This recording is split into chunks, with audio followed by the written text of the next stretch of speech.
Magandang araw sa inyo lahat guys. Ayan, sinishare ko lang po yung aming pot roast beef. Yan po, dinidip fried na po namin yan. Kasama ko po dyan si Lara, yung aming OJT.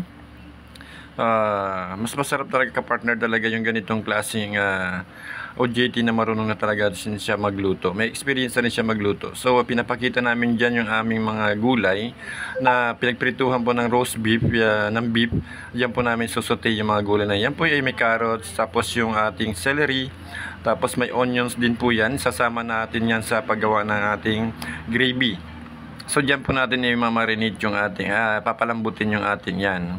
Yung ating mga raw beef na, ayan po, well done na po yan, malambot na po yan siya, nakita nyo naman po. Huwag nyo naman po i-skip yung ating ads guys.